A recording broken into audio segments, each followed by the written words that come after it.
What's up everybody, this is Master. I'm bringing you the second part of the video breakdowns of all the recent videos that Team Ninja has released recently on their website. And this video won't be as detailed as the first one because we already covered a lot of material on that first one, and if you haven't seen it, I'll go ahead and put some links in the description bar and maybe an annotation on this video. So check that out if you haven't checked it out already, and then you can come to this one so you can make sure you get each and every one on the right order. Again, we already covered some things, so we're going to go straight to the match. It's going to be Hitomi versus Ayane, and let's get it going.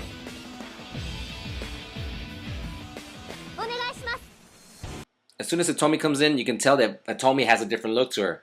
Some people like it, some people don't. I think she's alright. She looks a little older. At the same time, one thing we had a question is, can she take off her jacket so she can go onto her tank top? But it seems like they're just separate costumes. So right now, they have costume 1 and costume 2 separated. One with the jacket, one without the jacket. Let's continue moving on. As soon as the match starts, Hitomi quickly holds mid-punch. As you notice, her damage is pretty good. It's actually better than Ayane's default damage because when she got a hold at the very end, she didn't take as much. So that kind of plays a role in their stats, showing that, you know, Hitomi does have higher hold damage, at least when it comes to the mid-punch. After the mid-punch hold animation, Hitomi does her down forward throw. Seems like she takes pretty good damage still, so it doesn't seem like it got messed with too much. Soon afterwards, Ayane comes with her down forward kick and gets a counter hit because Hitomi was about to do quarter circle forward punch. Although she got the counter hit, she didn't get a sit down stun, and that is her usual stun in previous DOA games. So it's interesting that they took that stun out. Ayane doesn't capitalize on the stun, and tries to follow up with low sweep, which seems to give you the same stun as previously. Then she follows up with forward kick, which actually gives you a different stun. Usually that's the counter hit stun you get off a forward kick, but yes, she got it here off a normal hit. And then afterwards, she still tries to follow up with back kick. She gets a stun with back kick, and then she tries to extend the stun with punch forward kick, it seems. It almost seems like she did punch free cancel forward kick.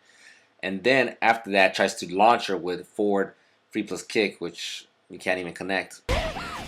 But during that process, the Hitomi player decides to sidestep after the block. So that's what's interesting right here. You can clearly see her just sidestep. After that sidestep, the Ayane player tries to attack her low. Then Hitomi comes in with the barrage of moves. And then she does her launcher, which is down forward punch. But there was no charge. This happened in DOA Dimensions. They took the charge out and put it back to its original state the way it was in DOA3. So now she launches. The launch is really not that high, which is weird because she did get a lot of stuns in it. Remember in the last video, Hayate just stunned like once or twice and he got a really high launch. Maybe this launcher was toned down, or maybe she needs to work harder for the launch. It's hard to tell. And she did play with the threshold a whole lot this time. So it's interesting to see how it kind of plays out compared to the last match. Afterwards, Hitomi tries to keep the pressure with an old move that was up free plus kick. In DOA2U, she had advantage after this move, but in Dimensions, she was recovering. And during this video, it seems she is at least safe because she was able to avoid Ayane's down punch, which is usually pretty fast. Then Hitomi comes in with her running jump kick and doesn't guard break like it did in DOA Dimensions. However, she recovers fast enough to interrupt Ayane's next move. This could mean she has advantage or that she has a short recovery because down forward kick with Ayane is 15 frames compared to Hitomi's jab, which is probably still 10 frames. Hitomi continues the jab string and gets a guard crush after charging her last blow. You can see pretty clearly that she has a small advantage because of the guard crush. So she follows up with 2 jabs, gets a counter hit, and attempts to get Ayane with her strongest throw, it seems. Also, one quick tidbit to mention is that when she gets the counter hit jab, she's not getting a stun, and in DOA Dimensions, that was a stun on counter hit. But anyway, Ayane isn't having it and eventually knocks her down with a sweep. She then follows up with 2 stuns, and then Hitomi begins to hold low. This is something I wanted to touch on real quick, and that is because the low hold is more clearly shown that the opponent is holding low. They're practically picking up rocks from the floor. This is good because some characters in the past seemed like they weren't low enough, so it became hard to read in certain fights. Ayane then decides to launch Hitomi, and she ends up getting a really good launch from her new back punch animation, and then capitalizes by doing what seems to be her DOAD back turn punch forward kick, which was changed from her DOA4 version. She knocks Hitomi into the explosive danger zone and continues her onslaught with another punch string, but stops as soon as she wins. In DOAD, you were forced to stop once your opponent died. Personally, I like the way the previous games were, and you could just still move freely after the victory, but that's just me. The next round starts, and then Hitomi and Ayane go back and forth for a little bit, and that's until Hitomi does her charge attack. When she does a charge attack, you can tell it's very short, and once it hits, you have to eat up all the damage. At the very end, when it goes slow motion, it has that really cool matrix effect. You get to decide which wall you want to hit your opponent to. Whichever wall it is, it'll glow a certain color and you can throw it towards that direction. Either way, they gotta hit some kind of danger zone, it seems. So Hitomi's successful with their hit, and this is the part that bothers me. You see, Hitomi knocks Ayane into the wall, and then when she hits the wall, like there's only like 2 frames of animations between the wall and her roll. Not to mention that after like a certain frame, all the metal goes everywhere and there's not even a floor where Hitomi's standing on.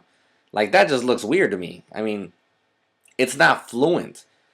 On top of the fact that she, you know, like I said, starts rolling. And it's like, you know, I thought she was at the edge of the building. Now she's rolling like half a mile. Hopefully, Team Ninja, like, fine-tune it so it looks a little more natural. Because going from one frame to another frame like that, that's such, you know, a huge impact in the game. It shouldn't be like that. It shouldn't look like that. If I had to choose from it looking like that, I would just make sure that when she hits it, at least all the things are falling at the same time, not from one frame, hey, you're standing, you look like you're flat, to the next frame, you're rolling like half a mile down the building. Anyway, Ayane's now hanging off the ledge, and she's trying to come back up. This is the part where they said they have like a QTE moment where you have to decide if you're going to do a punch or a kick or I guess a throw. And the opponent can't really do anything to you. They could only lower the chances of them taking damage, like either blocking or if they, you know, guess right, I guess. One question I did have though is it possible for them to just get back up? You know, are you automatically forced into the situation? What if they can actually just get back on the building, continue the fight, and then next time they fall, you know, since there's no wall there for them to roll, I guess, you can just fall like any other normal DOA. And will this play a role in other stages? Like, if there isn't a wall and there's just something there at the edge, you know, do you just end up falling or rolling? Or do you completely just fall off the edge? You know, what if there's stairs? That's another question I have is, you know, if you have stairs there, do you still have the same thing? Are they trying to crawl up the stairs? So there's a lot of things of this part that I'm unsure of. I'm not sure if I like it or if I don't like it. What other possibilities do you have? Are you always forced into it? That's the kind of questions I have on this cliffhanger because it's interesting. But at the same time, maybe sometimes I want to avoid it. Maybe sometimes I'll just let them get up and I'll just play my own game. Now, one thing to touch on real quick is I noticed that as soon as they land, they're pretty close to each other and Ayane gets up pretty quick. So that kind of gives me a concern because I would hate to be put in a situation where the get-up kick can reach me, especially since I really don't know if the get-up kick can be stopped. So if that's the case, hopefully Team Ninja can adjust it so when you do land on the bottom, you're not always that close, or you know, just kind of in the range where you know you can at least back up and avoid the get-up kick. Or after a fall like that, you can just take the get-up kick completely out. That might work. The match continues. Hitomi keeps the pressure on Ayane, gets a counter hit, down forward kick, forward punch. She does her charge attack one more time, and here is interesting because she's choosing the car, it seems, since it's glowing red, but she doesn't hit the car. So I'm not sure if last minute she switched and she said, no, I'm not going to hit the car, I'm just going to hit the wall instead. But it was available to her. So I wonder how much time you really have. Because it seemed like she had quite a bit of time to decide which danger zone she wanted to pick. We're in the final round now. And Hitomi starts off with forward punch, down kick. Gets a light stun. And then continues with forward punch, kick, down kick. And gets a counter hit and actually gets the trip stun. So it seems like Team Ninja is definitely toning down the low hit stuns because before, a lot of things that hit low would stun you. Now they're trying to calm it down a little bit. It seems like it didn't guarantee her anything still, so it's interesting to see that they're going that route. The Ayane player responds with the new Ayane string, which seems to be like a forward punch down kick string. I'm not sure if that's how it's input, but it looks pretty interesting. She continues her onslaught, launches her, and messes up the Joker. But soon after, as Hitomi gets up, the Ayane player tries to do a low sweep, but Hitomi quickly sidesteps. This tells me a few things. One is that the sidestep is very effective at a very early frame. The second thing is, although you sidestep, it doesn't necessarily always grant you advantage. Hitomi tries to do a low throw to the low sweep, and either the low throw is really slow, which I doubt, or the sidestep has a certain amount of recovery before you can do anything else. Ayane responds with a down forward kick on high counter strike and still doesn't get the sit down stun. Ayane continues to send a barrage of attacks towards Hitomi and eventually does her new string from DOA Dimensions. It seems to be punch punch kick into the roll into the handspring. This was added in DOA Dimensions and was never seen prior to this game, so if you hadn't played that game you would have never seen the string before. Soon after, Hitomi does her forward kick, kick, kick string. If you notice right here, the actual last kick does not bounce at all. It just sends them to the floor, even though she wasn't stunned. The fight continues, and eventually Hitomi does her new string from DOA Dimensions, which is 4 forward kick, down kick. Ayane blocks it, so we're not really sure if it still stuns like it did in DOA Dimensions, or if they added that very light stun that they have here in DOA5 Demo. After that, Ayane turns around, does a jab.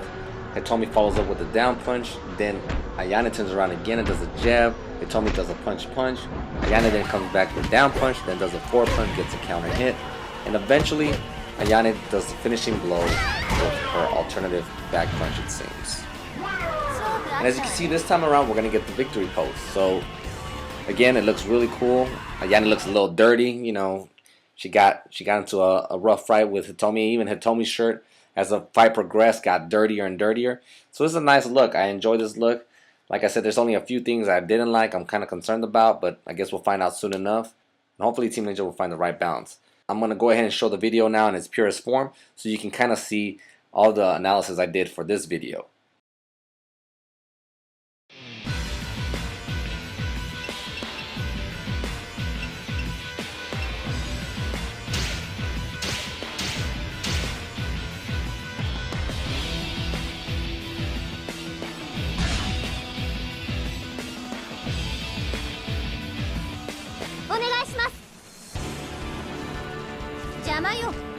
Get ready.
I hope this video was helpful, and if you saw something that I didn't really cover, please feel free to leave it in the comments below, and check out the rest of the DOA5 demo videos.